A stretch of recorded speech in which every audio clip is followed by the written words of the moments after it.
Saudara, sidang sengketa perkara ijazah Jokowi di Komisi Informasi Pusat atau KIP kembali digelar. Roy Suryo yang hadir di persidangan soroti arsip pencalonan Jokowi di KPU Surakarta. Roy menyoroti persidangan yang membahas soal pengelolaan dan transparansi informasi publik di UGM dan KPU Surakarta. Roy mengklaim UGM dan KPU tidak bisa menyediakan dokumen yang dibutuhkan dalam sidang sengketa dokumen ijazah Jokowi.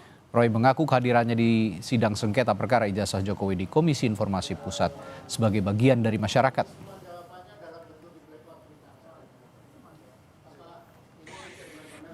Untuk KPU RI, KPU DKI. Saya sedikit tambahkan, alhamdulillah saya hadir di sini bukan semata-mata atas nama saya pribadi, tetapi juga atas nama bersama. Karena Dr. Leoni, Pak Lukas, kemudian ada Mas Ahyar, kemudian ya dalam satu kelompok namanya Bon Jovi ya, gitu, bongkar ijazah Jokowi. Itu adalah kita semua, wakil dari masyarakat. Sementara relawan pendukung Jokowi Joman menilai adanya upaya sejumlah pihak di Komisi Informasi Pusat untuk memengaruhi masyarakat. Soal kasus ijazah Jokowi akan sia-sia.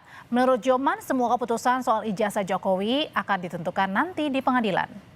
Kalau kita lihat sekarang yang terjadi di mana di Komisi Informasi Publik, ada sekelompok orang yang berusaha pula untuk mencoba bagaimana mempengaruhi rakyat untuk bisa mengikuti pola pikir mereka.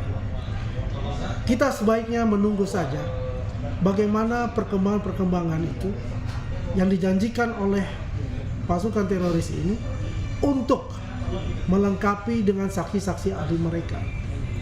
Kalau ada upaya-upaya yang dilakukan oleh mereka itu, saya katakan upaya yang sia-sia saja.